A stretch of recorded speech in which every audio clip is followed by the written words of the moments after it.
Paciente masculino de 34 años acude al servicio de emergencias por disnea progresiva, dolor torácico y sensación de desvanecimiento. Bien, hay muchas causas de dolor torácico. Hay muchas causas de disnea. Bien, se refiere que hace 48 horas, 2 días, inició con dolor retrosternal punzante de intensidad moderada que empeora con la inspiración y al acostarse y mejora parcialmente al inclinarse hacia adelante. Ya que tenemos un poco más de detalles, doctores, ¿qué están sospechando? ¿Será un infarto? ¿Tal vez? ¿Es un patrón típico de dolor torácico por infarto agudo de miocardio? ¿Cómo es el dolor torácico debido al infarto agudo de miocardio, doctores? Es un dolor que se irradia, ¿no es cierto?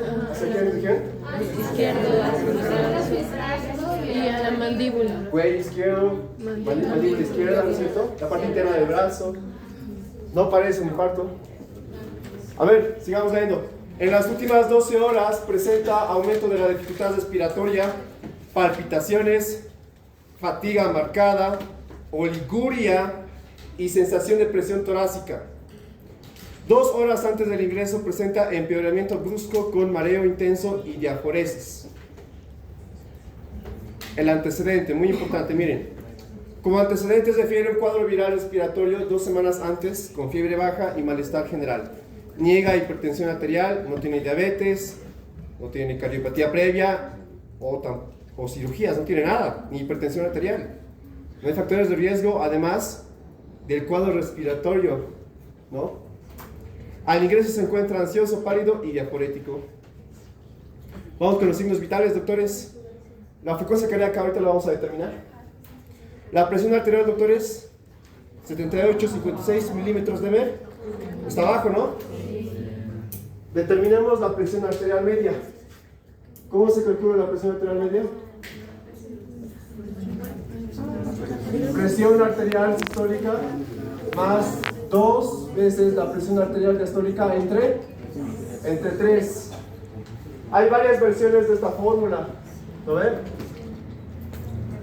1/3 de la presión arterial sistólica, que es lo mismo, más 2/3 de la presión arterial diastólica. Hay otras versiones de la fórmula, pero con parámetros hemodinámicos. La presión arterial media puede ser igual al gasto cardíaco por la resistencia vascular sistémica. Pero eso no lo vamos a utilizar. Vamos a utilizar la que está ahí. A ver.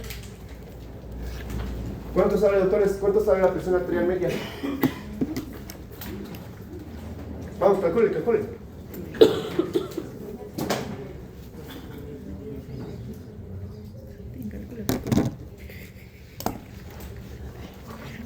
¿Cuánto es? 63.3. Ok, acá hay que reemplazar la presión arterial sistólica. ¿Cuánto es? 78, ¿no? ¿Y acá? 56. Bien, y nos dijeron que sale ¿cuánto? 63.3. Ya llegamos a 63.3. Es la presión arterial media. Usualmente, doctores, ¿cuánto es el valor normal? Usualmente decimos que la presión arterial media es mayor a 65, ¿no? Cuando los tejidos están lo suficientemente perfundidos para que les llegue el suficiente oxígeno y nutrientes. Bien, en este caso está ligeramente bajo, ¿no? Vamos, frecuencia respiratoria, evidentemente, doctores, está taquipnéico, ¿no es cierto? ¿Cuánto es lo normal? De 12 a 26. Exacto, la temperatura. De 36,5 a 37,2. Está elevado, hay una febrícula, aún no es fiebre, es una febrícula. Saturación de oxígeno, 90%. Bajo. Vamos a suponer que este caso es a nivel del mar, ¿ya? A nivel del mar, entonces sí está bajo, pero a nivel del mar está bajo, está saturando muy bajo. El examen físico, doctores, tenemos ingurgitación yugular evidente con presión venosa yugular elevada. Bien, tenemos un pulso débil, filiforme. Bien, eso, doctores. El llenado capilar, ¿qué opinan? Está elevado, ¿no? ¿Cuánto es lo normal? 12. Menor a 2 segundos, otras bibliografías dicen menor a 3.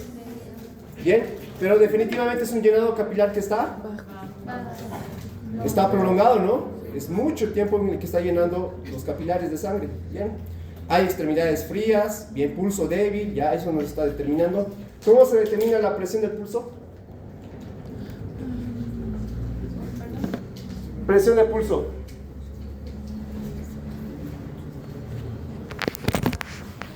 Bien, ¿esto lo han notado los doctores? ¿Están bien? Ok.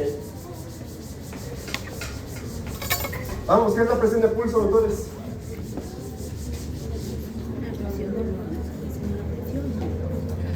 Es una diferencia, ¿no? La presión de pulso, PP, doctores, atención. La presión de pulso, PP, es la diferencia entre la presión arterial sistólica menos la presión arterial diastólica, doctores. Es una diferencia. A ver, saquemos la presión arterial. Digo, la presión de pulso de este paciente. ¿Cuánto saldría, doctores?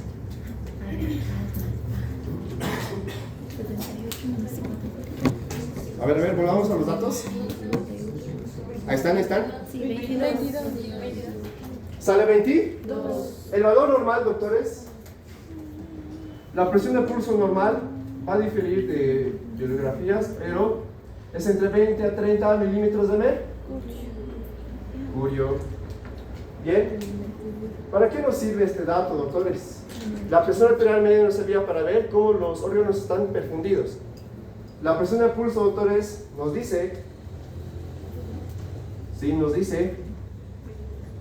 nos refleja, en todo caso, si está alto, cómo está la postcarga, y si está bajo, ¿no? Nos avisa cómo está la precarga. Bien, doctores, si la presión de pulso está alto, usualmente nos indica que la postcarga está alta. La disminución de presión de pulso nos indica cómo está la precarga y también la complianza o la distensibilidad arterial, o qué tan vasodilatados están las arterias. Bien, ¿estamos? Doctores, la disminución de presión de pulso nos dice, bien, que hay mayor precarga y menor distensibilidad arterial. Bien, pero en este caso está normal en este paciente. Bien, vamos, esto habían escuchado antes. Ruidos cardíacos hipofonéticos. ¿Qué significa eso? Auscultan y los ruidos cardíacos se escuchan bajos o nulos, no escuchas del todo. Bien, es muy importante eso. Se documenta pulso paradójico.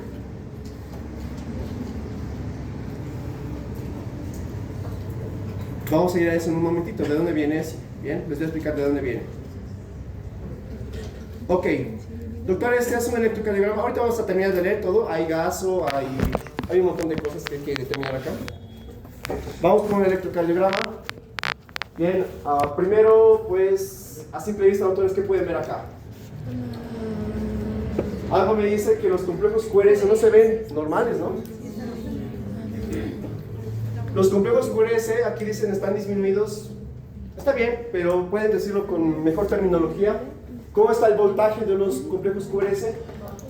Bajos, ¿no es cierto? Significativamente bajos. Tenemos complejos QRS con voltaje bajo. ¿No les llama la atención que uno sea grande, otro sea pequeño, luego otro grande, otro pequeño? Sí. A eso llamamos alternancia eléctrica. Tenemos entonces, doctores, atención 1. ¿Qué tenemos? Complejos QRS con bajo voltaje. Alternancia eléctrica. ¿Qué quiere decir eso? Que los complejos QRS de manera consecutiva muestran, ¿no?, tamaños grandes y tamaños pequeños. En todas las derivaciones, ¿no? En todas las derivaciones. ¿Determinaremos frecuencia cardíaca, doctores? ¿Vamos? ¿Qué más acá? ¿Determinaremos frecuencia cardíaca? ¿Ya hemos hecho ese ejercicio? 65 latidos por minuto. 65 me hicieron acá. ¿Cuántos cuadritos? Yo vi que habían 23. 23 cuadritos. 23 cuadritos dicen acá. No. 13 cuadritos. Aquí tenemos 10, 11, 12, 13, ¿no? Ajá. 13 cuadritos. 1500 entre 115 115 latidos por. minutos. El paciente está con taquicardia. A ver. Ese datito nos faltaba, ¿no? 115 latidos por hipotensión, ruidos cardíacos hipofonéticos, pulsos débiles, llenado capilar de 4 segundos. Ya poco a poco nos estamos acercando a un diagnóstico. Bien, antes de ir al diagnóstico, eje cardíaco, sacaremos eje cardíaco.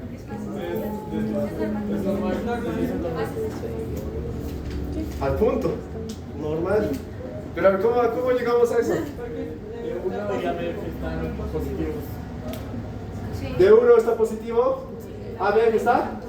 Está en el cuadrante inferior izquierdo, o sea, entre 0 grados y 90 grados. Excelente, doctores. Bien, el eje cardíaco está normal. Doctores, a este paciente se les realiza un ecocardiograma transtorácico. Vamos a ver un video y me van a avisar qué se imaginan.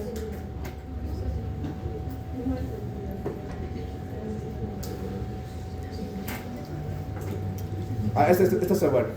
Doctores, un ecocardiograma es un estudio imagenológico a base de ultrasonido. Ok, doctores, a ver, vean todos.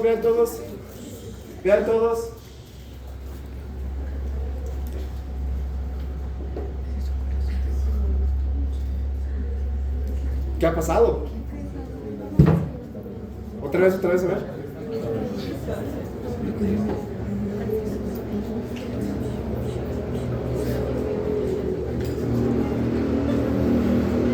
Ok, doctores, ¿qué opinan? ¿Qué es? Puede que la fascia que sostiene el corazón en su lugar tal vez sea despedida, sea roto. Pericardio.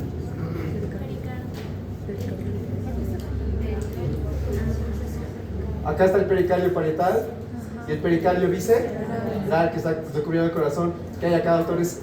Líquido. Acumulación de líquido. Lo llamamos desame pericárdico. Cuando está así de acumulado el líquido, se lo llama tamponamiento cardíaco. ¿Han visto? Está como una pelota, como un globo, ¿no? Flotando en toda esa agua, en todo ese volumen, en todo ese líquido, perdón. Puede ser sangre cuando hay traumas torácicos, puede ser trasudados cuando hay infecciones. En este caso, doctores, ¿este paciente qué tiene de antecedente?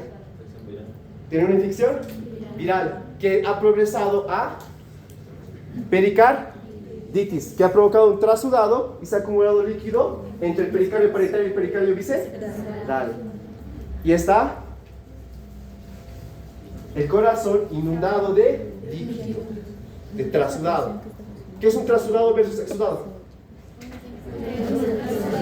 ¿Alguien por favor alza la mano? ¡Silencio! Va a ser el líquido en los vasos capilares, que es lo que caracteriza por tener un bajo contenido de proteínas y el sudado entre un alto. Es líquido plasmático que se ha extravasado al intersticio, tiene bajo contenido de proteínas, células, ¿no es cierto? En cambio el exudado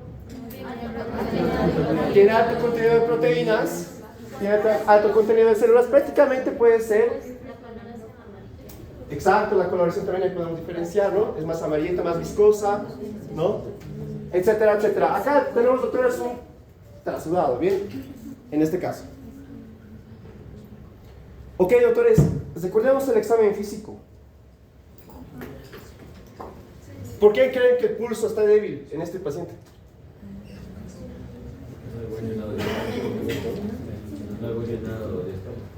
No hay un buen llenado diastólico, eso es cierto.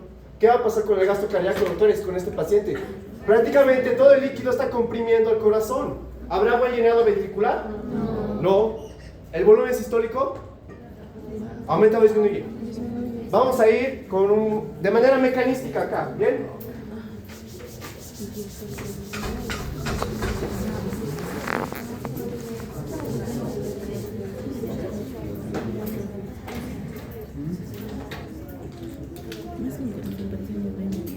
Lo voy a simplificar un montón, ¿ya? Acá. Vamos a colocar acá, doctores. Bien, vamos a empezar desde lo más básico. Primero, vamos con el llenado ventricular. Es decir, debería llenarse de sangre, ¿no? Con un volumen de sangre suficiente, un buen volumen, para dar un buen volumen sistólico, una buena fracción de eyección. El llenado ventricular, doctores, va a ser mayor o menor. Menor porque está comprimiendo a los ventrículos. Déjenme decirles algo, doctores. Anatómicamente, ¿qué ventrículo estaría más afectado?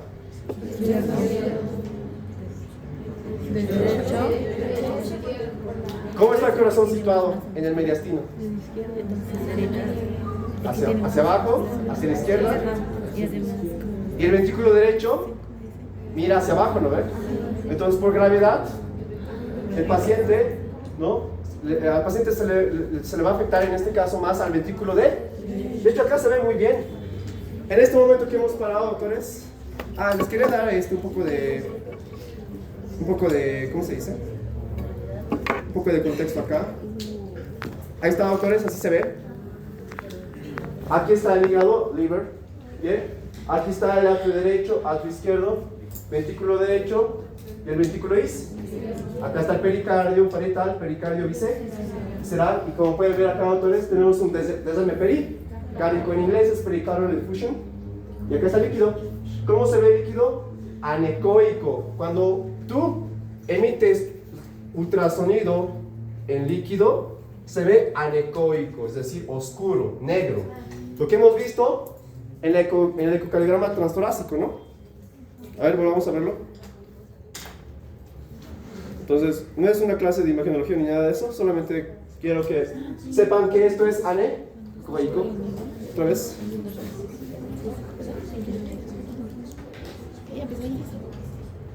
Recuerden, acá está el ventrículo derecho, ventrículo izquierdo, atrio izquierdo y atrio derecho, ¿no ven? Una vez más.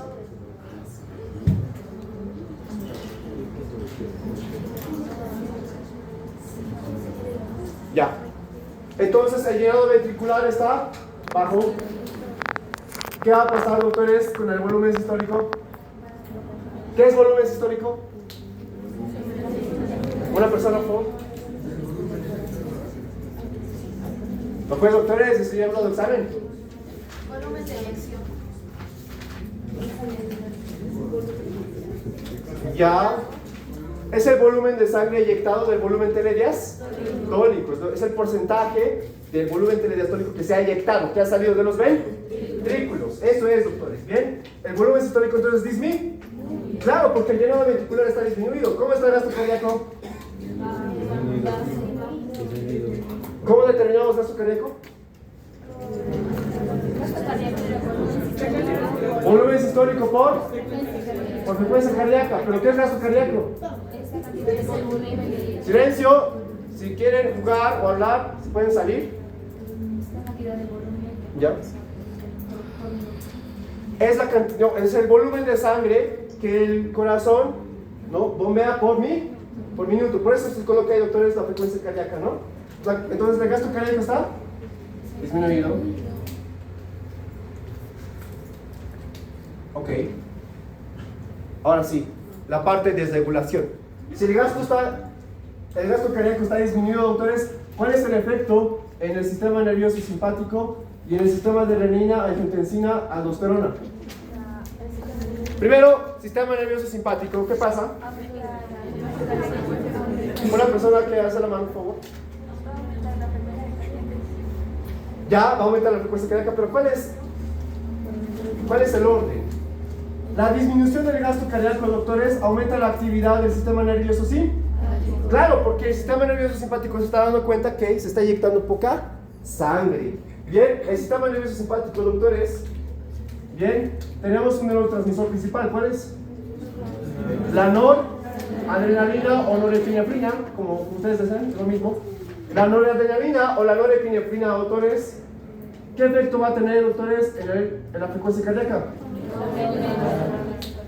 Claro, ¿Va a aumentar la frecuencia cardíaca? Claro, si aumentamos la frecuencia cardíaca, podemos aumentar el gasto cardíaco como compensación. ¿Cuál es el efecto, doctores?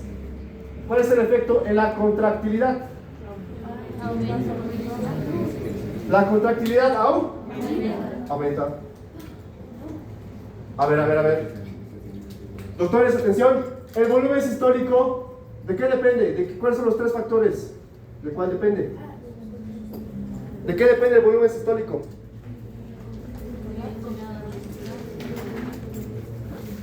Vamos. Vamos, la precarga. ¿Qué más? La contractilidad cardíaca. Después la poscarga, doctores. Bien, definamos otra vez precarga. Lo hemos repetido como loros muchas veces. Bien.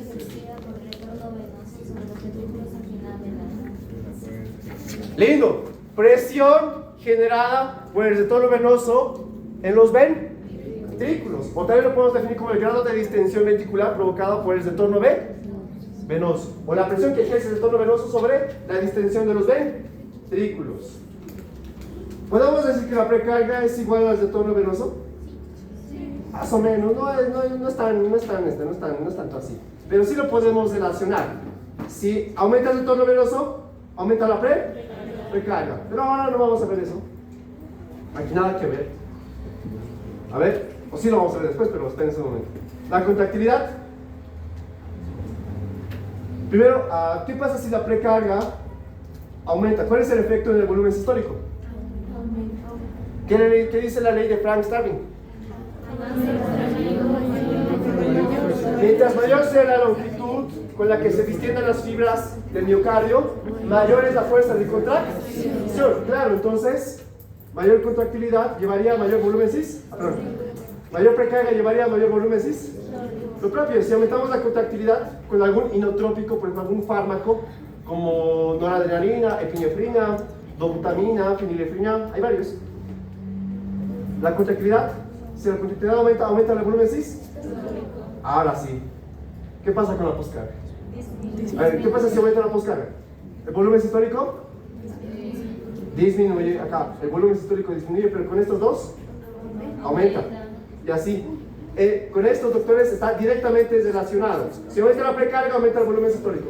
Si aumenta la contractilidad, aumenta el volumen sistólico. Pero si aumenta la poscarga, disminuye el volumen ¿Por qué?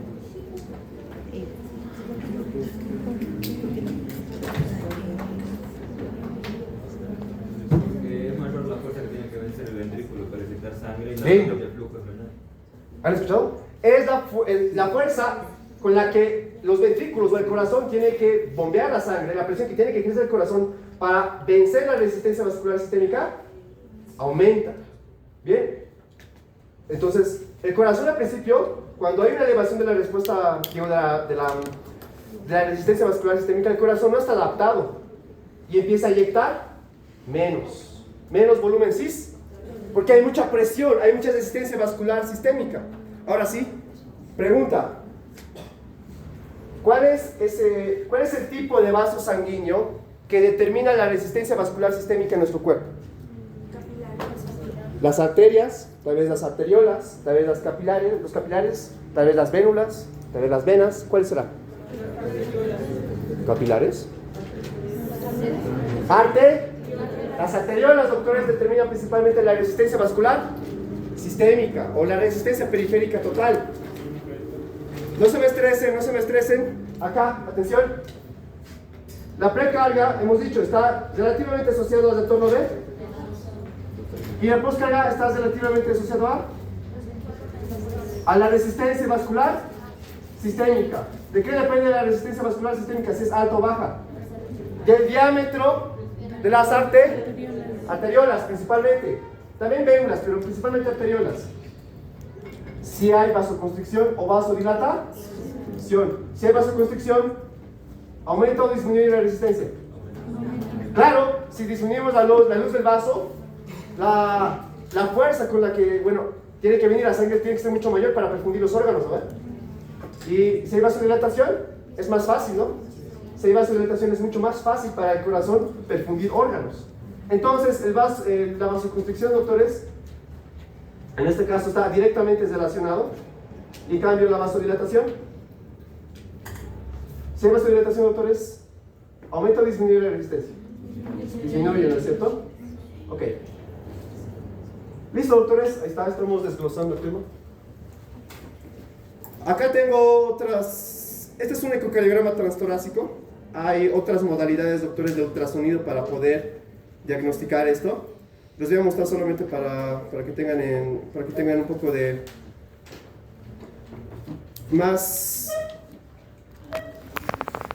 contexto. Aquí se ve mucho mejor, doctores. Acá hay una silueta del cuerpo humano. El transductor del ultrasonido se coloca a nivel subxifoideo, abajo de las cifoides. Otra vez. Creo que les he tapado en ese momento. Ahí está, doctores. POCUS, ¿qué significa? POCUS es una técnica de ultrasonido que se utiliza en emergencias. Point of Care Ultrasound. Ultrasonido, ¿no?, de cuidado. Algo así significa. Point of Care Ultrasound. Ultrasonido de cuidado. Sí, de cuidado para el paciente. Algo así significa. Bien. Listo. Acá. Bien, doctores, ahí está el atrio derecho, ahí está el pericardio visceral, el pericardio parietal y fibroso, ¿no? Y ahí está, doctores, ¿ven la parte anecoica? Sí. Esta no es tan masivo como el otro, ¿no? El otro sí fue masivo. Uno más, creo que este es.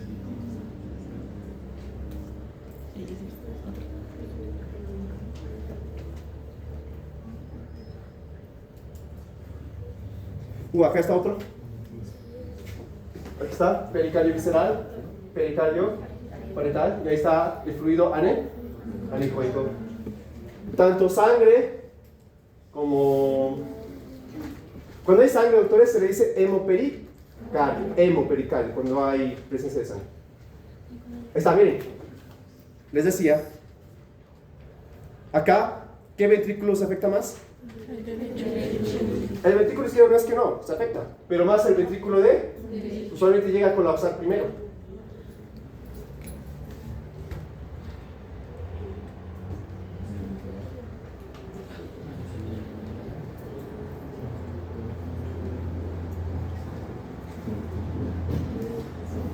Ok, ¿se entendió, no?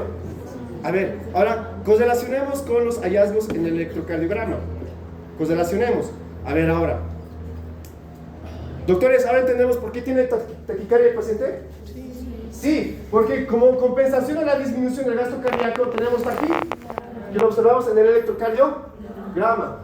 Ahora, doctores, ahora que han visto el video y todo eso, ¿ahora entienden por qué la alternancia eléctrica? El corazón está yendo de atrás hacia adelante, atrás hacia adelante, atrás hacia adelante. Es por eso que a veces hay un voltaje alto, luego un voltaje bajo, alto, bajo, alto, bajo. Es porque el corazón está rebotando de atrás hacia adelante. ¿Estamos? Ahora, ¿por qué los complejos en general QRS tienen voltaje bajo? En general, en todas las derivaciones. ¿Por qué? Por la acumulación de fluido, ¿no es cierto? ¿Qué está sucediendo al corazón? Bien, es por eso que no se captan las señales eléctricas de manera apropiada, vamos a decir, o con las magnitudes o voltajes que se deberían registrar por la presencia de fluido. ¿Y qué más dijimos? Taquicardia, complejos QRS de bajo voltaje, alternancia eléctrica. Esa es la triada que tienen que tener en cuenta para el tamponamiento CAR. No los veo anotar. Taquicardia, hemos dicho que tiene taquicardia, ¿no? Sí. Alternancia eléctrica, ¿sí? ¿Qué más dijimos? Complejos QRS Complejos QRS de bajo voltaje.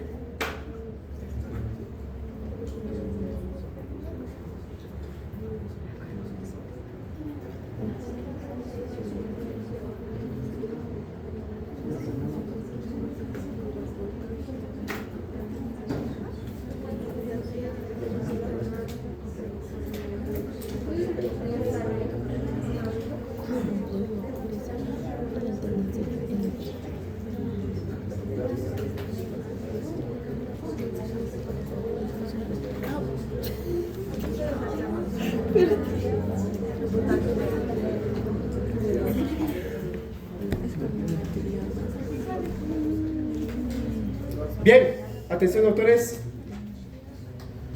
Ahora sí, a ver, veamos el examen físico ahora. Ya que sabemos que tiene, taponamiento cardíaco. Por eso los ruidos están hipofonéticos, ¿no ven? Porque como están rodeados de fluidos, no podemos escuchar el primer ruido y el segundo ruido. El primer ruido, ¿qué se presenta? Cierre de las válvulas auriculoventriculares. ¿Y el segundo ruido? Exacto. Cierre de las válvulas semilunares. Bien. Ahora, doctores, ¿por qué habrá ingurgitación yugular? Creo que es para adentro. Váyanse a la mano, por favor.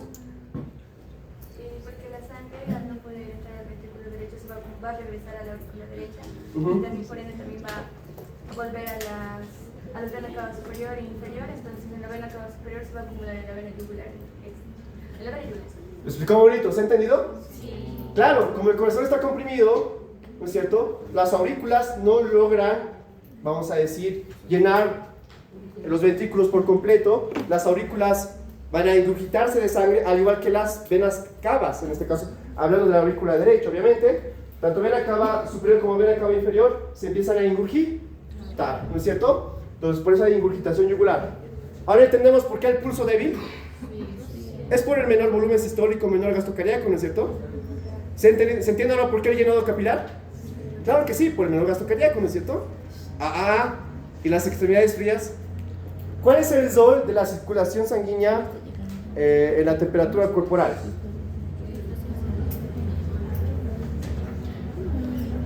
Podría ser el llevar sangre oxigenada a todos los tejidos, pero como está viendo todos estos problemas, está habiendo una menor cantidad de sangre oxigenada y tal vez por eso también las extremidades están frías al no presentar suficiente cantidad de sangre.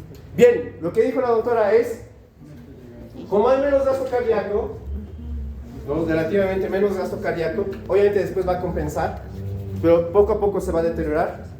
Está llevando nutrientes y oxígeno en menor cantidad hacia los tejidos, y los tejidos tienen menor metabolismo. Menor metabolismo significa menos calor.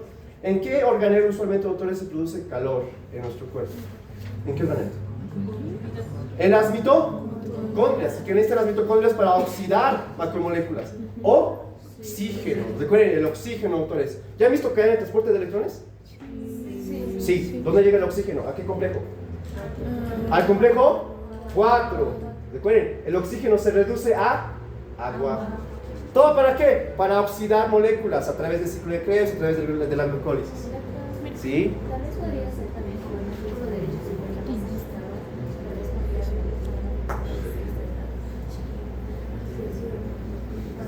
si un fallo más que todo va a afectar las necesidades. Claro, la sangre no estaría volviendo de las... Puede ser. Pero doctores, atención, lo que dijo acá su compañera también tiene un poco de lógica. Si no hay un buen retorno venoso, no hay un buen retorno de sangre de las extremidades, pues sí, también puede ser un poco lógico. Pero la respuesta que quería es, doctores, el agua que está en nuestro plasma usualmente hace un fenómeno de transducción de calor, es decir, distribuye nuestra temperatura corporal central, ¿no? Y la distribuye hacia los miembros por la circulación. La circulación, en otras palabras, doctores, también pues ayuda a calentar nuestras extremidades, además del metabolismo tisular de nuestra piel, músculos, obviamente. Pero ahí está. Por eso las extremidades son frías, por el menor gasto cardíaco. ¿Ok? ¿Qué es pulso paradójico, doctores? Esto lo van a ver en semio. Pero, ¿qué pasa? ¿Cómo detectas pulso paradójico? Bueno, primero definamos. El pulso paradójico, doctores, es un descenso de la presión arterial sistólica mayor a 10 milímetros de mercurio. ¿Lo voy a anotar en la pizarra?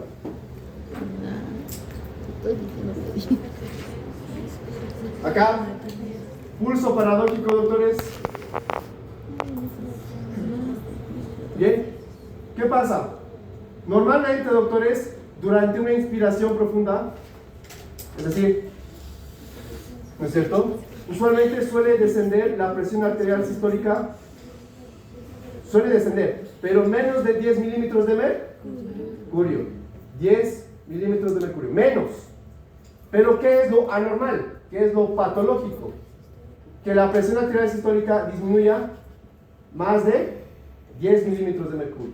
Repito, el pulso paradójico es el descenso de la presión arterial sistólica mayor a 10 milímetros de mercurio durante la inspiración.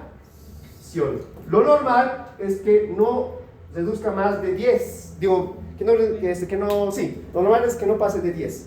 Lo normal es que que la disminución sea de menos de 10 milímetros de mercurio. ¿Cómo diagnosticamos esto, doctores? Pues le vas a tomar la presión arterial al paciente. Bien. Y le vas a pedir una inspiración profunda. Primero lo vas a tomar a nivel basal, sin inspiración profunda. Normal, con ciclos ventilatorios normales. Sin esfuerzo, en otras palabras. Le tomas la presión arterial sistólica y luego le pides que inspire profundamente. Y comparas la presión arterial sistólica basal y la nueva presión arterial sistólica durante la inspiración profunda. ¿Estamos? Ese es el pulso paradójico. Bien. Doctores, para tener tamponamiento cardíaco no tiene edema. Bien, es porque este paciente ha compensado. Bien, lo lógico es que como no hay retorno venoso, y en palabras vamos a decir simples, se está sacando sangre en los miembros, ¿no es cierto? Porque no está detonando de las venas cavas, entonces aumentaría la presión hidrostática y favorecería la formación de edemas, pero en este caso no tiene. Bien, no tiene. Bien, doctores, vamos a ver cómo está la diuresis, ahora sí. Vamos con laboratorios antes. Esta hemoglobina a nivel del mar está bien.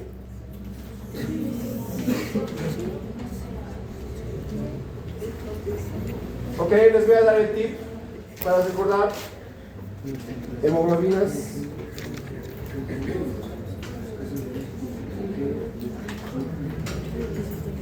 Bien, doctores, atención. ¿Cuál es el truco? Van a dibujar acá mujer, varón, mujer, varón, mujer y varón. Van a colocar acá 12,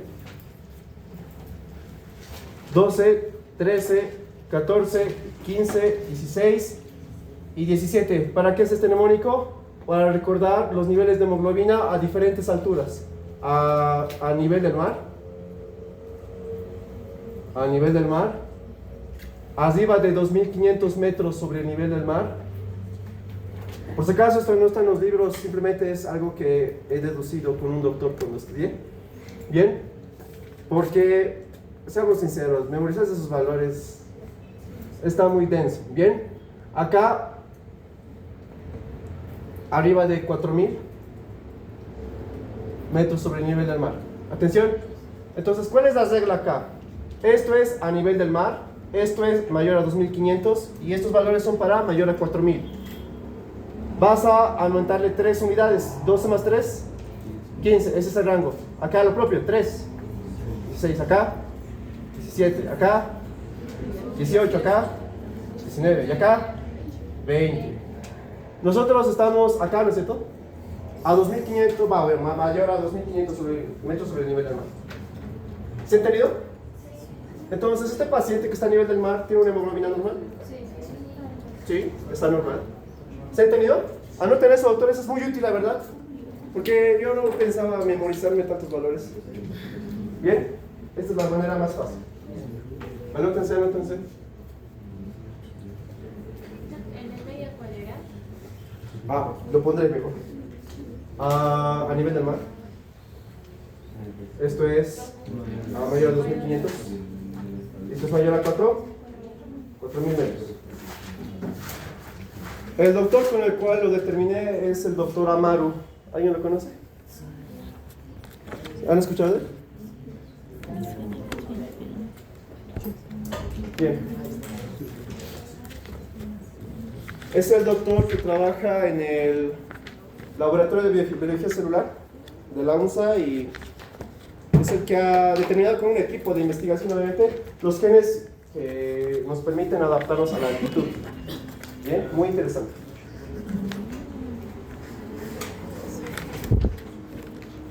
Acá.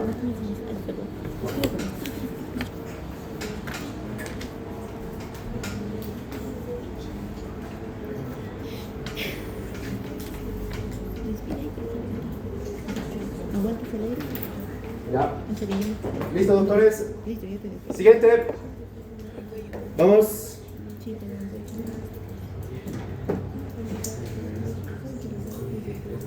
Vamos con los laboratorios. Sigamos. Los leucocitos. ¿Qué dicen? ¿Por qué estarán altos? Por el antecedente de la infección, ¿no es cierto? Tiene leucocitosis neutrofílica. Los leucocitos están mayor a... ¿Cuál parámetro normal utilizan ustedes? 6.000 a 10.000 acá. Entonces, está bien, no me parece mal. Yo manejo de 6.000 a 11.000. Otros manejan de 4.000 a 11.000 también. ¿Está bien? Entonces, sí, hay leucocitosis. Plaquetas normales. ¿Cuál es lo normal de plaquetas? Primero, de 5.000 a 10.000 es lo normal para leucocitos. Otros manejan, ya saben, de 6.000 a 11.000, etc. Plaquetas de 150.000 a 400 a 400.000. SK es de 1.000 por si acaso. Creatinina está alto, ¿no? Ahora vamos a ver por qué está alto la creatinina. Bien, ¿por qué está alto? ¿Cuál es lo normal en varones y mujeres? En mujeres, ¿cuánto es lo normal? 0,6. Un momento. Sí, de 0,6 a 1. Y en varones es de 0,8 a 1, pero doctores, desde los 30 años suele subir la creatinina paulatinamente mientras más edad tengamos. Bien, suele aumentar en los varones, para todos obviamente. La función renal va declinando, doctores, con la edad a partir de los 30 años. Vamos, acá la urea, que entonces está alta la creatinina, ¿sí o no? Sí. Vamos a ver por qué la urea. Van a investigar para ustedes cuál es la diferencia entre nitrógeno ureico sérico y urea. Bien, hasta ahorita ningún paralelo me responde. Hasta ahora ningún paralelo me responde. Espero que ustedes sí me puedan responder. ¿Cuál es la diferencia entre NUS y urea? NUS es nitrógeno ureico sérico. Bien, vamos.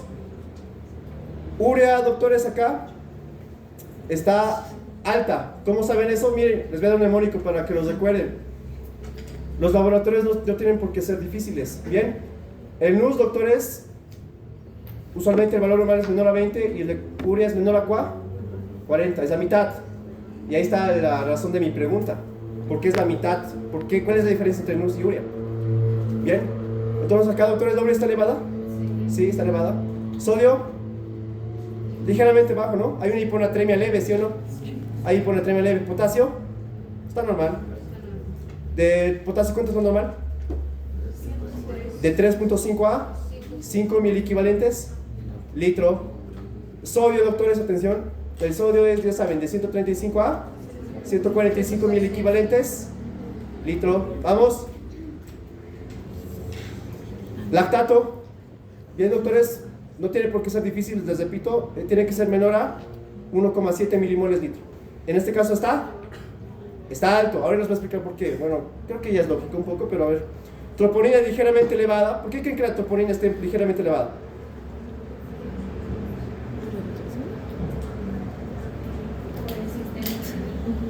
¿Qué?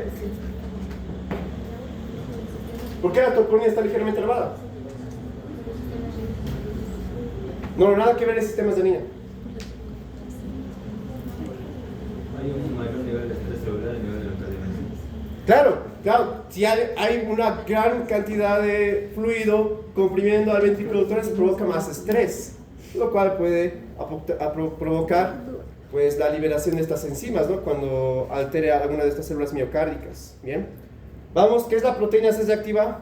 Lo han debido ver ya en patología. ¿Qué es la proteína C reactiva? Es un marcador, bueno, primero que nada, es una pentraxina. Ayuda a opsonizar microbios, ayuda. Bien, pero laboratorialmente se lo utiliza como marcador de inflamación. Si está elevada, significa que hay una inflamación concurrente, que es por la infección viral que tuvo, ¿no ven? Exacto, eso habíamos dicho. Listo, interpretemos rápidamente esta dosimetría arterial. Ok,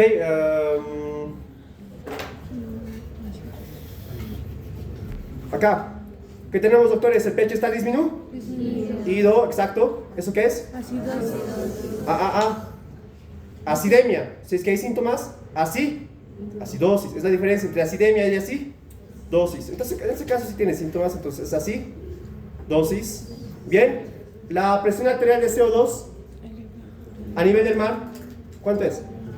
De 28 a 30. El promedio es 40 a nivel... Sí, a nivel del mar el promedio es 40. Entonces, ¿está disminuido? Está disminuido, la PCO2 está disminuida. El bicarbonato a nivel del mar, ¿cuánto está? Vamos, bicarbonato, niveles normales, doctores, niveles normales. 18 a 22, acá en la altura. 22 a 26, sí me parece un buen... De hecho, yo manejo de 22 a 28. Como les digo, ahí podemos discutir todo el día, porque hay tanta bibliografía. Yo manejo ese, 22 a 26 igual está bien. Y como promedio 25 como promedio. Entonces, ¿está disminuido o está aumentado? Está disminuido el bicarbonato. Bien, ¿cuál es el patrón, doctores? ¿Qué acidosis tiene? ¿De qué tipo? Metabólica. Acidosis metabólica. Doctores, conmigo vamos siempre un paso más adelante. Calcularemos anion gap. ¿Les han enseñado a calcular anion gap?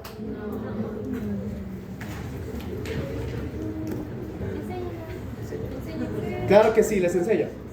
Agarran sodio, le van a restar cloro y le van a restar el bicarbonato. ¿Tenemos esos parámetros? Creo que sí tenemos todos. Nos falta cloro. Van a colocarle en cloro 100. Vamos a suponer que tiene 100 de cloro. ¿Cuánto sale el anion gap?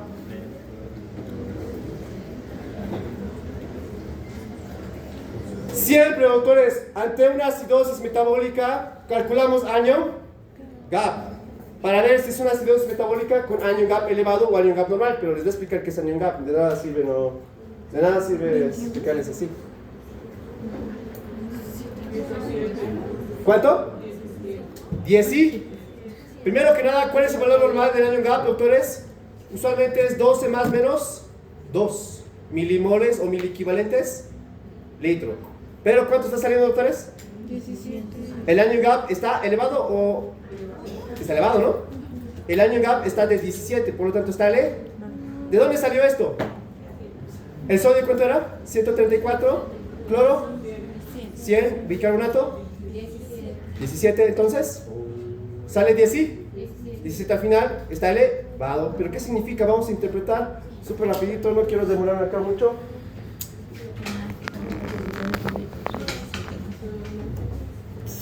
Voy a borrar esto.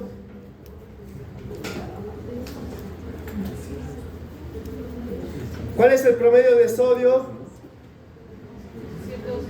¿Cuál es el promedio de sodio ¿cuál es el promedio de sodio del plasma?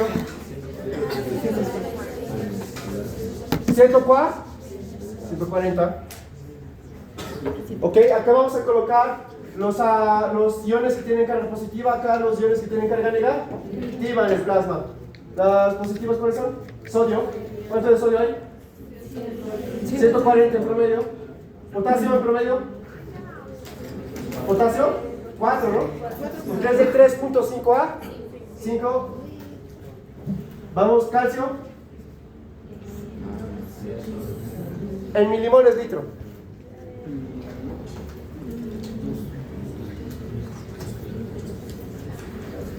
Según yo, es aproximadamente 5. 5 o 4 en promedio. ¿En equivalentes? Milimoles. En milimoles litro, no en el equivalentes. No es lo mismo. Van a averiguar, no es lo mismo milimoles litro que en el equivalentes litro. No es lo mismo. Es 5. ¿Se van a buscar? Es 5, vamos. No es lo mismo, o tienen un valor semejante. O sea, Depende. no son lo mismo, pero tienen un valor semejante. Buena pregunta.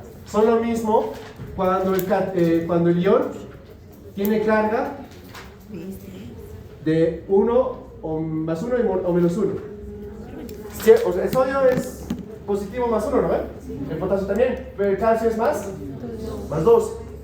Esta regla que tú dijiste es cierto, que 1 milimol litro es lo mismo que 1 equivalente litro, aplica, pero para los que tienen carga de una unidad, más 1 menos 1. Pero si tienen una carga diferente de 1, es decir, 2, ya cambia. No es lo mismo el milimol litro que el equivalente. En la clase con el grupo B creo que hemos llevado eso, ¿no? ¿Ya? Acá. ¿Y las cargas negativas del cloro en promedio? 100, ¿no? 100. Y después tenemos el bicarbonato en promedio a nivel del mar. 25, ¿no? ¿Qué más tenemos? ¿Qué otras cargas negativas? Hasta ahí. Sumemos las cargas positivas en milimoles litro. 149 milimoles litro, ya está de acá. 125. Acá estamos olvidando a los fosfatos, ¿no es cierto? Estamos olvidando los sulfatos también. Fosfatos, sulfatos. Esto, doctores, más o menos tiene que sumar las cargas negativas, más o menos tiene que sumar acá 135 más o menos. 135. Ahorita no, falta 10, ¿no ven? Falta 10 para 135, pero no recuerdo muy bien de fosfatos y sulfatos. Bien, ahí también están las proteínas, pues. Ahí también están las proteínas. Entonces, todos esos doctores, todo eso van a sumar 130 y las cargas positivas suman 140 149. ¿Cuál es la diferencia entre 149 y 135? De 14. K 14, que justamente es el valor del anion gap. ¿Qué es el anion gap, doctores? Anion gap es el término en inglés, pero significa brecha aniónica. ¿Qué significa brecha aniónica? Es la concentración de iones, ¿no? De aniones, mejor dicho. Por eso aniónica. Los aniones, doctores, tienen carga negativa, ¿no? La brecha aniónica es una forma de medir aquellos aniones que usualmente no se miden por laboratorio. Es decir, lo que falta para llegar a la electroneutralidad. Porque ¿qué dice el equilibrio de Gibbs-Donan? Que los compartimentos tienen la misma cantidad de cargas positivas y la misma cantidad de cargas negativas. Claro, de alguna manera tenemos que llegar a 149 y hacer una equivalencia de concentraciones entre positivas y negativas, pero no sabemos cuáles son, o no se miden. Son ácidos orgánicos, ahí están incluso los fosfatos, sulfatos, usualmente ácidos orgánicos, por ejemplo el oxalacetato, el glutamato, el aspartato, esos que no se pueden medir de rutina, son esos K14. Lo normal, es lo normal, pero en este paciente, ¿de primero se ha entendido? ¿No? ¿Sí? Ya, bien. Acá tenemos los promedios de las concentraciones de los cationes en el plasma. 140, 4 y 5. Más o menos suman 149. Y las cargas negativas tendrían que sumar 135. Pero acá solamente hemos logrado sumar 120. Pero ahí no estamos considerando las proteínas, a los fosfatos y a los sulfatos del plasma. No los estamos considerando. Entonces con eso suma 130. Entonces, ¿cuál es la diferencia entre 149 menos 135? 14. Este valor, doctores, es la concentración de aniones no desconocidos, sino que no los podemos medir rutinariamente por laboratorio. ¿Qué son estos? Ácidos orgánicos, ácido oxalacético, ácido glutámico, ácido aspartico. Son varios ácidos orgánicos. ¿Esto es dolor? En realidad es de 2 a más o menos 2 milimoles litro lo normal. Eso es lo normal. Dicho de otra manera, la brecha aniónica nos sirve para calcular aniones orgánicos que usualmente no medimos por laboratorio. Nos indica si hay la presencia o la acumulación de un ácido que no conocemos. El ácido láctico es un ácido orgánico, ¿no ven? ¿Este paciente está con lactato elevado? Sí, hemos visto que está con lactato elevado. ¿Y por qué creen que la brecha aniónica está elevada? Es por eso, por el lactato. Porque el lactato tiene cargas negativas. adictivas, ¿no? Es un anión orgánico. Bien, atención. Listo, acidosis metabólica, ya está. Ahora el anion gap es elevado. El diagnóstico de la gasometría sería una acidosis metabólica con anion gap elevado. Van a buscar, se le conoce como Hackman. Bien, acidosis metabólica con anion gap elevado. Acidosis metabólica con anion gap elevado. Y en este caso es por acidosis láctica.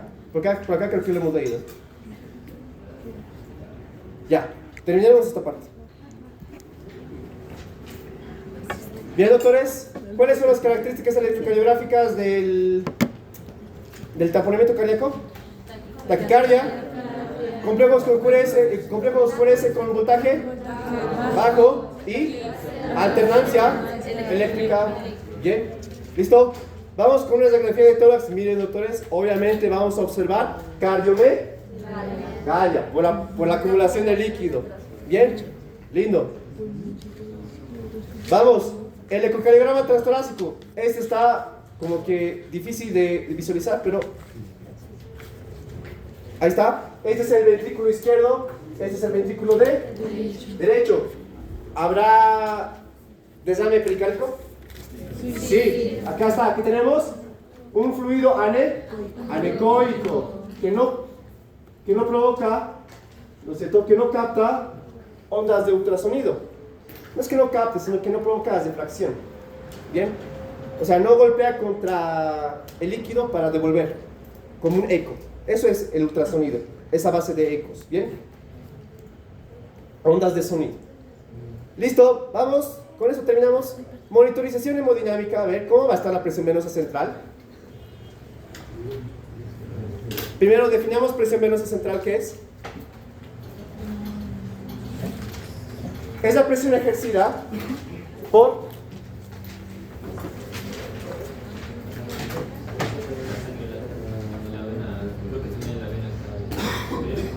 vena cava superior y aurícula derecha. Doctores, la presión venosa central es la presión que ejerce la sangre en el atrio derecho y vena cava superior. Vamos a colocar acá. Es la presión ejercida por sangre venosa a nivel del atrio derecho y vena cava superior. Entonces, doctores, como hay tamponamiento cardíaco, el corazón está siendo comprimido. ¿Qué es lo más lógico? ¿El de tono venoso es mayor o menor? El de tono venoso es, primero, que está estancado, ¿no es cierto? Porque no hay un buen flujo de sangre en la circulación pulmonar y en la circulación sistémica. Entonces, lo lógico es que la presión venosa central aumente. ¿Cómo va a estar la presión a nivel del aurículo derecho? Que es lo mismo. Va a estar aumentada por la acumulación de sangre. No se está pudiendo bombear, no se está pudiendo contraer bien el ventrículo derecho. Dijimos, el ventrículo más afectado es el ventrículo derecho. Ahora, ¿qué va a pasar en la diástole? ¿Qué va a pasar con la presión diastólica en el ventrículo derecho? Dicho de otra manera, les está diciendo cómo está el llenado ventricular. ¿Está disminuido? Claro, porque hay menos llenado ventricular. Está comprimido el ventrículo derecho que no se llena por completo. Ahora sí, presión capilar pulmonar. ¿Qué dice? ¿Por qué? También hay estancamiento del ventrículo izquierdo. No hay buena contractilidad, no hay un buen llenado ventricular, se empieza a acumular sangre en el atrio izquierdo y también después por flujos de trógado a la circulación pulmonar. La presión capilar aumenta. La presión de la arteria pulmonar, por lo tanto, también, ¿no es cierto? Tenemos acá un gasto cardíaco. ¿Qué les parece este gasto cardíaco? Está bajo, está bajísimo.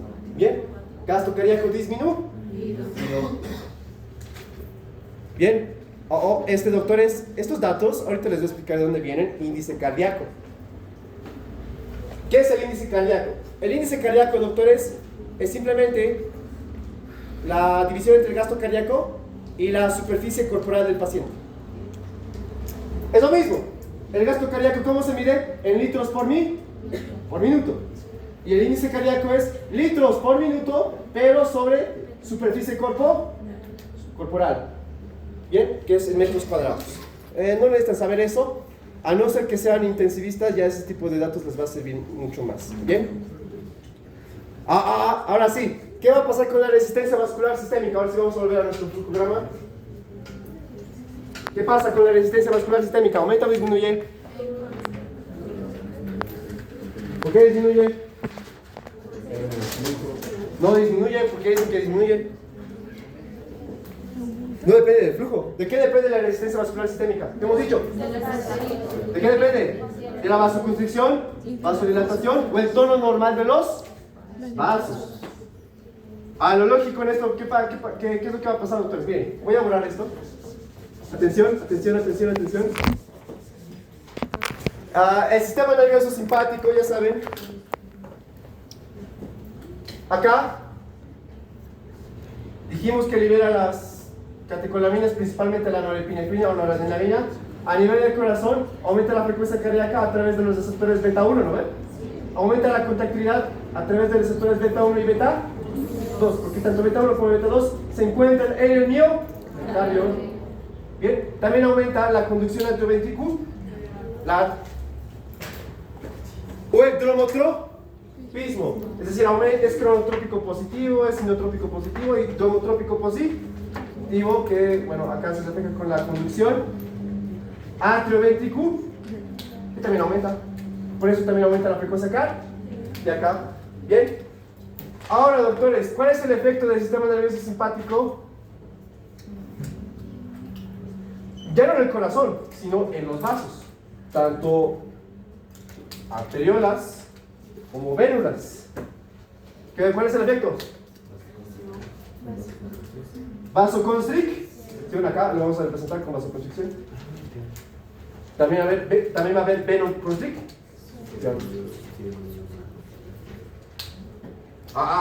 ¿Qué dijimos? Si hay vasoconstricción, ¿cómo está la resistencia vascular sistémica? Aumenta, porque va a haber vasoposicional flujo. Entonces, si aumenta la resistencia vascular sistémica, doctores, bueno, ahí está. Sabemos que aumenta. Ahí es colocar una flechita hacia arriba. Y el volumen sistólico disminuye. ¿Por qué, doctores? ¿Qué dijimos? ¿De qué depende el volumen sistólico? Depende de la precarga, contractilidad y la poscarga. La poscarga está relacionada con la resistencia vascular sistémica. Entonces, si la resistencia vascular sistémica está alta porque ha hecho vasoconstricción, ¿cómo está la poscarga? Aumentada, claro. Si hay aumento de la resistencia vascular sistémica, hay mayor pos. Es decir, el corazón tiene que trabajar más para inyectar sangre, ¿no ven? Y perfundir los órganos. Si aumenta la poscarga, ¿cuál es el efecto en el volumen sistólico? El volumen sistólico disminuye. Por eso acá, doctores, puse volumen sistólico disminuido. ¿Se ha entendido? Listo. Vamos.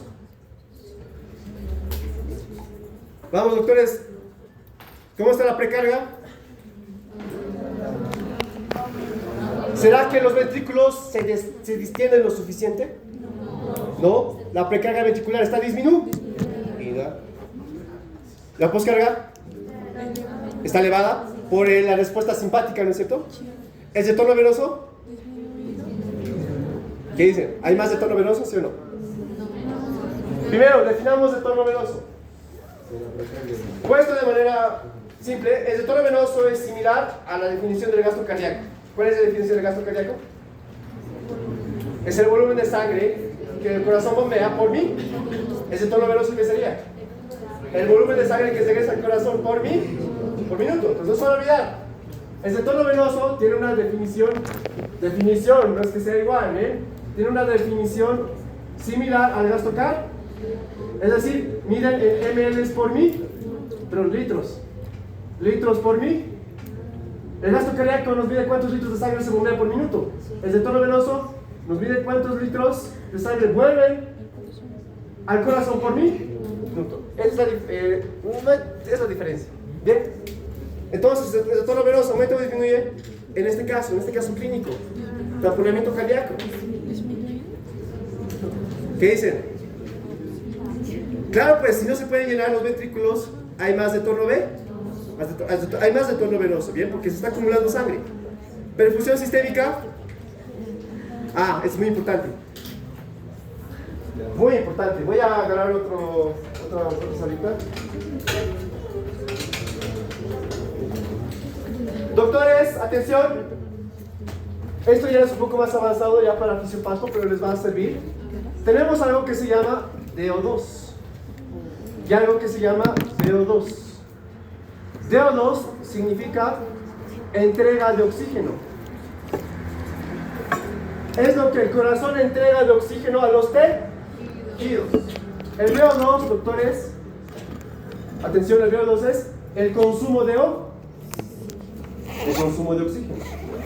Bien, que depende de las mitocondrias. La entrega de oxígeno depende del gasto cardíaco. Acá les dejo una formulita. El DO2, ¿por qué se le dice D? Es por delivery. Bien, oxygen delivery o entrega de oxígeno. Todos han pedido algo, ¿no? Por delivery. Claro que sí. Delivery de oxígeno es igual al gasto cardíaco por el contenido arterial de oxígeno por 10. Bueno, ¿tienen que memorizar esto? No, todavía no. ¿Qué es lo que quiero que se relacionen? El gasto cardíaco, doctores, si aumenta el gasto cardíaco, ¿cómo está el delivery de oxígeno? Aumenta la entrega de oxígeno. Si disminuye el gasto cardíaco, también disminuye la entrega. ¿Se ha entendido?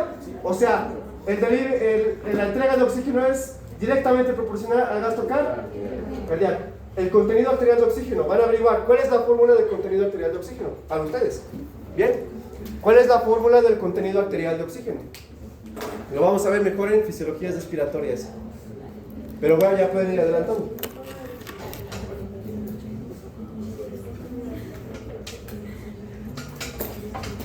Ay, perdón.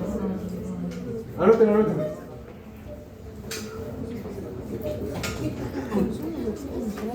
En este paciente, doctores, en un inicio, ¿cómo está? En un inicio, antes de compensar, en un inicio, ¿cómo está el gasto cardíaco?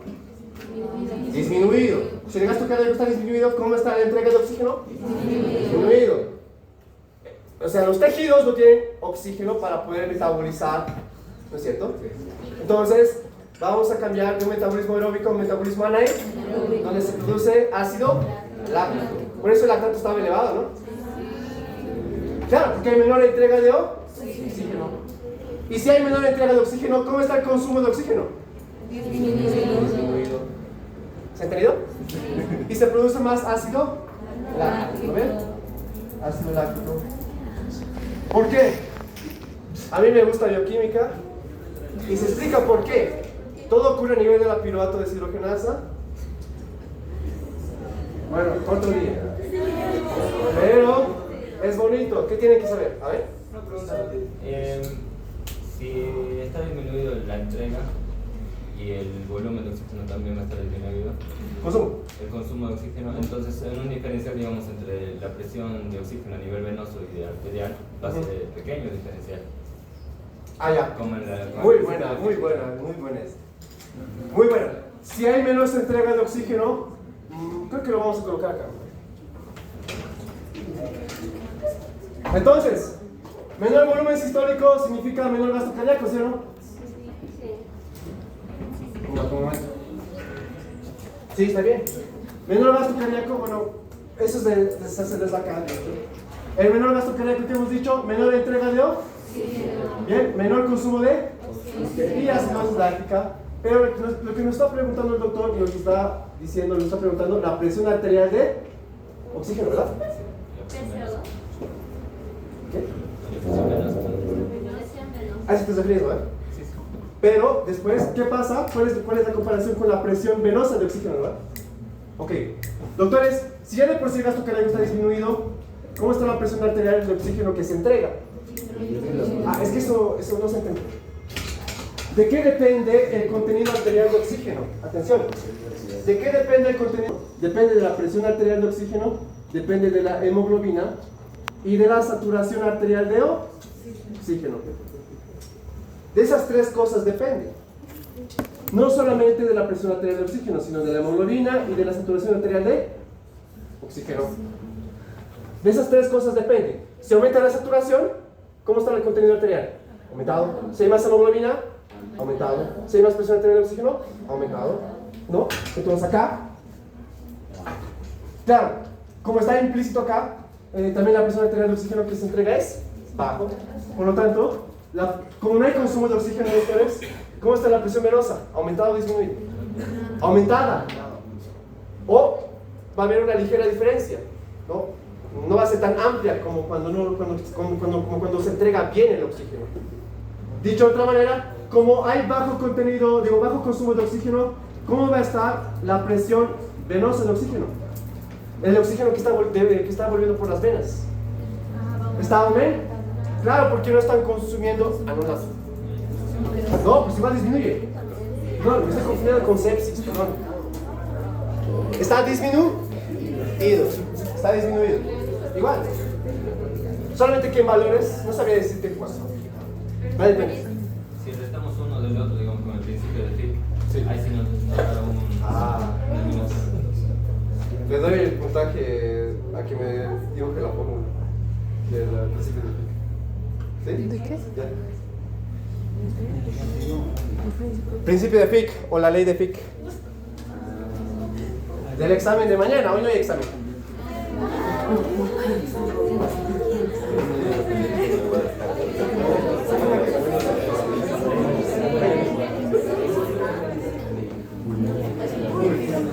Doctores, van a regular también la ley de FIC.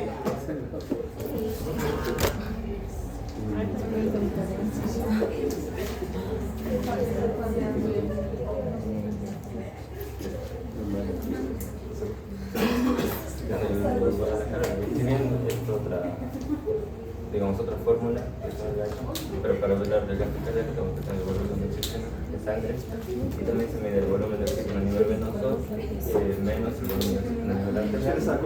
Sí, entonces tenemos una diferencia entre consumo, o sea, delivery y extracción de oxígeno. Y eso nos va a dar el volumen de oxígeno en sangre, que nos va a determinar el gasto cardíaco, si tenemos que aumentar o disminuir. Atención, el principio de la ley de FIC, atención, ¿en qué consiste?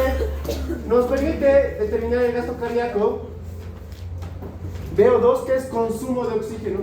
Bien, acá el doctor puso una B, pero no es de consumo por si acaso, este sí es de consumo, pero este no, este es de volumen de oxígeno, que igual es válido, pero la mayoría de las fórmulas que he visto es contenido arterial, contenido venoso de oxígeno menos contenido arterial de oxígeno.